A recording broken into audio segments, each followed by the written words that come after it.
Hello and welcome to another edition of In Focus on NCW Life. I'm your host, Steve Hare, and today our focus is on winter driving conditions. And definitely winter has arrived here in north central Washington. And here to tell us more about how we can best adjust to winter travel and also learn more about how the DOT maintains our system of roads here in north central Washington. We have Lauren Loebsack, who is the communications director for our district office of the DOT. Rather large geographic area that you maintain as well, Lauren. Welcome to the program. Thank you.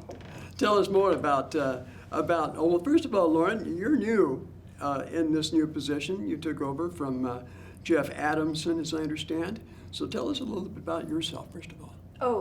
So I had worked for Chelan County Public Works and Link Transit, so I'm pretty familiar with the area. And transportation. Exactly. But coming to the DOT, the North Central region is a lot bigger than just Chelan and Douglas counties. We go all the way to a little scoop of Adams County and all the way to the Canadian border and then partway into Ferry County. So there's plenty to learn. There's hundreds of miles of roadway that has to be maintained by the DOT in this area. Certainly it's a major challenge for you, not just during the winter, but year-round. I'd like you to introduce our guests because these are the guys that are on the front lines of the road operations here in north central Washington. Lauren? Absolutely, my pleasure. So this is Paul Weddle. He's the supervisor for the maintenance shed up in Leavenworth. He takes care of Stevens and all that upper valley area. And this is Mike Sanford. He is the avalanche supervisor for our region. Well, right off the bat, guys, I know that today being, the recording of our program is here on December 11th. The North Cascades Highway is closed for the season. It's one of just a few passes that have seasonal closure, I think, isn't it? Yes, Chinook is the other one, and Cayuse to the south near White Pass are the other two. It seems to me that it's a little later this year. It is I think it's the latest that it's ever closed other than the year that it was open year-round, so it is late. So how does that work up on North Cascades Highway? So it's a seasonal highway, so it's closed during the wintertime, and the factors that close it are the amount of snow that we've gotten, the avalanche danger, and then if they've gotten snow down in the valley or if they're starting to get winter down valley. So they have a limited number of resources to maintain the road, the mileage that they have up in the Twisp area. So once they have to expel excess maintenance facility or effort up on the pass, then they close. That's part of the factor too. But it's mostly the avalanche danger. It's just too much to maintain and keep open for the winter. Washington State certainly has its share of avalanche problems, I know, each winter. How would you describe that situation here in Washington State, at least in your district? Right. Well, it depends on the winter for sure. So the more snow we get, the higher the hazard's going to be. So yeah, we do have a lot of avalanche danger or potential danger on Highway 2 corridor from Leavenworth to Scenic on the west side. And then North Cascades is our other area that we maintain during the fall before we close it, and then in the spring once we open it until the avalanche hazard is gone, is melted out. So it can be stressful. It just depends on the amount of snow we get. So I was going to say the process of avalanche control is highly technical, isn't it? Can be. So we use a variety of tools, surplus military artillery. I think a lot of your viewers probably heard about the M60 tanks we had for years. Yeah, and we've gotten rid of those. They just outlived their usefulness, and now we use some surplus artillery, the M101 howitzer. And so we're working our way out of that in the next few years. But we use a variety of other tools, including passive control, which is a way of controlling any slide activity on a particular path without actively controlling it. So if an avalanche occurs, then we've built a diversion dam or a wall to catch the debris and keep it off the highway. So I know that there are some chutes that you especially monitor, especially up on Stevens Pass. Right, on the west side, the Old Faithful section, so they've probably heard about the Old Faithful section. So that's by far the most active area that we have for avalanches in our region. We're still early in the season. When is it most likely that you'll see avalanche conditions up there? Typically, again, it depends on the weather and the Yeah. amount of snow, but typically if we get about a 60-inch base at the summit of Stevens Pass, and that's when our chutes are pretty much full and all the anchors in the chutes are filled. And so after we get about 60-inch base at Stevens Pass, then we start really following it and being concerned. How do you detect a slide movement, or at least areas that could be in danger? I'm thinking specifically about the new technologies with the use of drones and that type of thing. Are you employing that? WASDOT is just starting to get into the drone business, but they're going to have their place as we move forward. And avalanche detection is kind of visual is real good. We use a lot of visual, so if you have one avalanche's chance, you're going to have more avalanches. They tend to run in packs, so we use that, but it's mostly just the experience of a particular path in history, and then it's just our knowledge. I mean, my crew has got a lot of knowledge, and so depends on the weather, and we know the snowfall, and then if we're going to get a rain event or whatnot, then we kind of know what factors it takes to create an avalanche, so we keep track of that.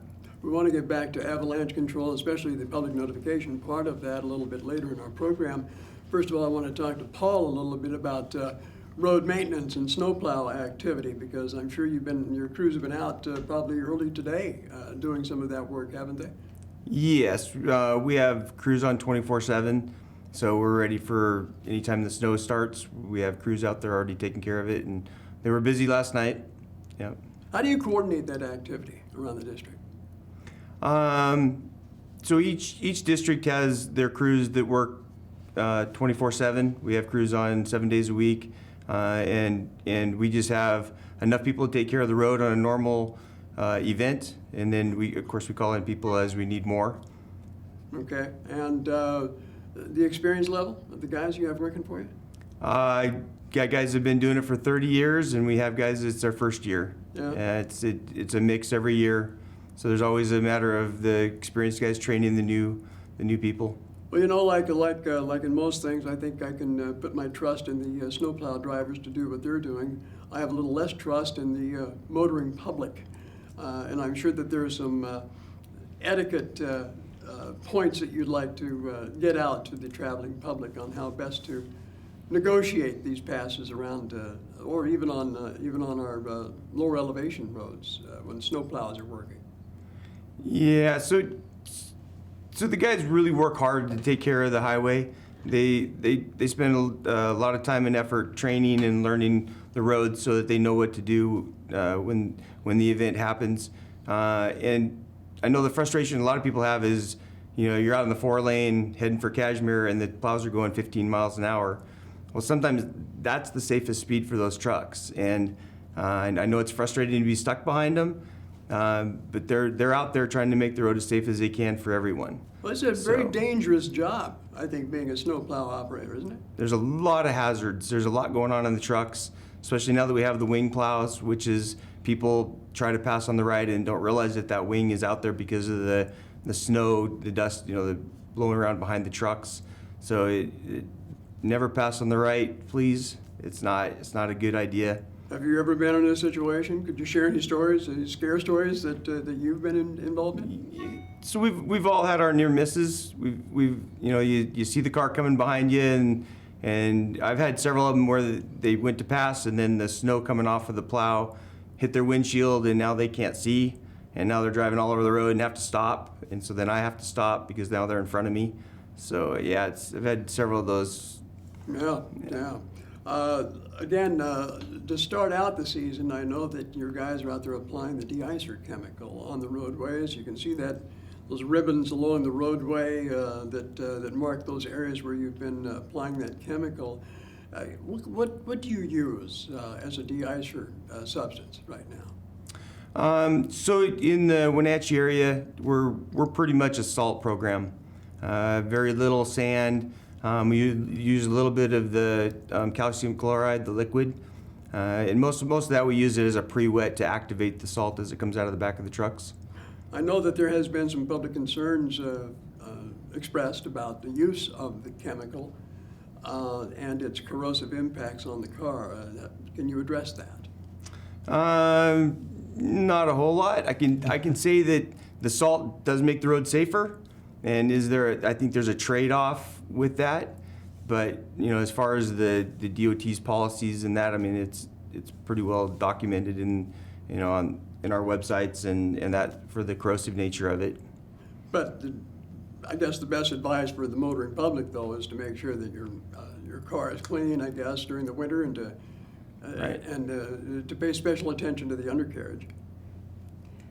Yep. And the wheels. Yep. Pay for that coating, that extra coating when you go through the car wash, and also give a little space in the back so your car is not driving immediately into the pre-wet and the salt that's just been applied. Okay. Anything else you can share with us about driving during the winter?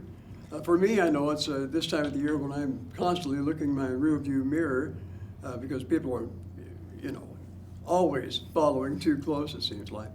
Yeah, it's like you're going to hear it everywhere, and I would say the same thing as the guy. I've been doing this for 29 years, and I tell you the same thing is, be careful on your following distances. Don't pass the plows on the right. Stay off the brakes. Yeah, drive according to conditions. I mean, that's where we get most of our accidents is people over driving. The conditions, whether they can't see or the amount of snow that's on the road, and be prepared. You drive the right vehicle, have good tires in your car, have supplies in your car so you're prepared for anything that happens out there. When we're talking about the right types of tires to have on the car, I believe that studs, of course, were effective, but they also wear on the roads. Yep, and that's why we have a really clearly defined timeline of when we allow studs on our highways.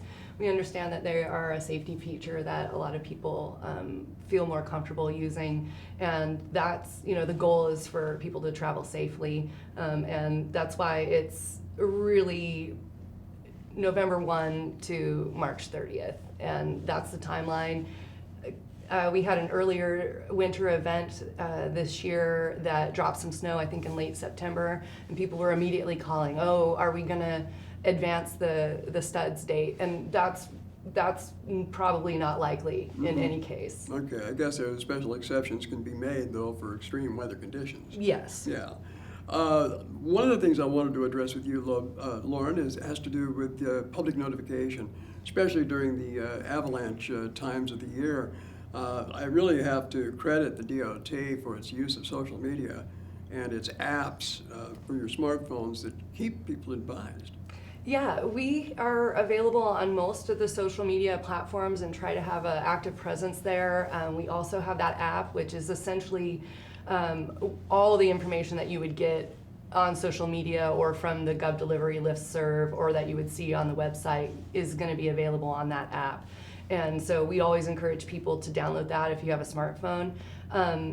Getting those notifications out helps the public make decisions about how they're going to travel. So they find themselves hopefully less likely to be trapped in winter conditions that they're not prepared for or they didn't see coming or waiting for some avalanche control to occur.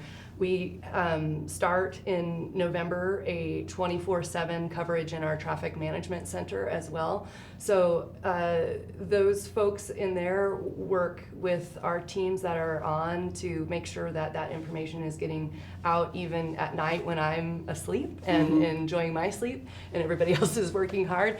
They are getting that information out and that will come. So really just suggesting if you have a smartphone or you're on social media, find WashDOT and we're really working to get the information out. And you can sign on to get these well, every hour it seems like during the winter that you're updating the past reports and to tell us what the current weather and roadway conditions are. So it really is a help, I think, for the traveling public. I'll readdress this situation with you, Mike, heading up the avalanche operations. How effective have this been? Have you been able to see anything tangible from this new notification process? Absolutely. So we try to do the majority of our control at night to limit the impact on the traveling public, and just the less traffic, it's best for us too. So we'll try to do our control between 2 a.m. and 6 a.m. So a lot of people are got to get to the airport on the west side or have appointments on the west side. So and we have seen an impact. It's good to be able to notify those people that we're going to do avalanche control the next morning at 4 a.m. So it gives them a heads up that if they need to get to Seattle at a certain time, they can get before or wait till we're all done after and get over the pass. So absolutely, the notifications has been a good deal. Early notification is critical at this time.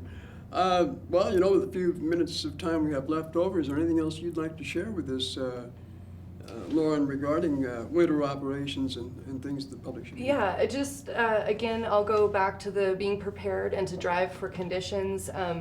Give some extra space between you and the car in front of you. Give a lot of extra space between you and the snowplow in front of you.